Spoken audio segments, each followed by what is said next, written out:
12.3 내란 사태를 수사하고 있는 검찰 수사도 속도를 내고 있습니다. 검찰은 오늘 윤석열 대통령에게 두 번째 소환 통보를 할 계획입니다.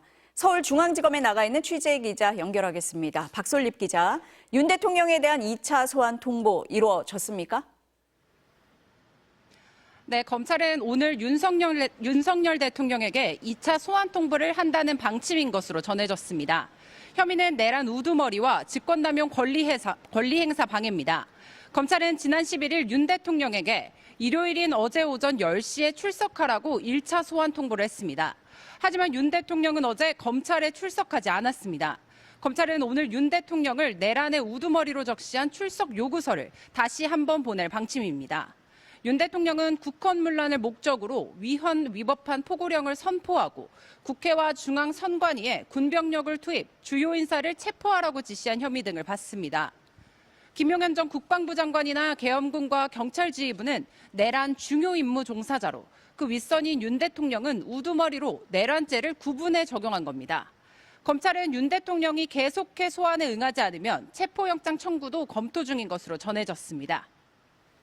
네, 주말 사이에 검찰이 계엄군 지휘부 신병 확보에도 집중했는데요. 오늘 구속영장 실질심사가 열린 거죠? 일단 오늘 오후 1시 반으로 예정돼 있던 이진우 전 수도방위 사령관의 영장 실질 심사는 오후 3시 반으로 변경됐습니다.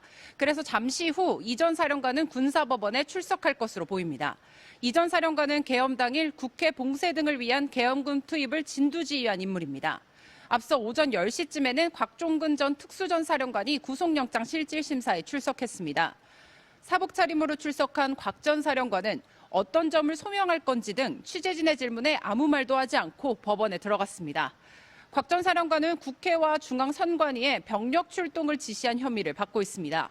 두 사람 모두 내란 중요 임무 종사, 직권남용 권리행사 방해 혐의를 받고 있습니다. 두 사람에 대한 구속 여부는 이르면 오늘 결정될 예정입니다. 이와 함께 검찰은 계엄 당시 계엄 사령관을 맡았던 박안수 육군 참모총장의 구속영장도 청구했습니다. 박 총장은 지난 3일 모든 정치 활동을 금한다는 위헌적 내용 등이 담긴 포고령을 발표한 인물입니다. 세 사람의 구속영장이 발부되면 앞서 구속한 김용현 전 장관, 여인영 전 방첩사령관에 이어 내란 사태에 가담한 계엄군 지휘부 5인방의 신병을 모두 확보할 수 있게 됩니다. 주요 가담자들의 진술이 윤 대통령을 향하고 있는 만큼 윤 대통령을 향한 수사망은 더 좁혀질 것으로 보입니다. 지금까지 서울중앙지검에서 전해드렸습니다.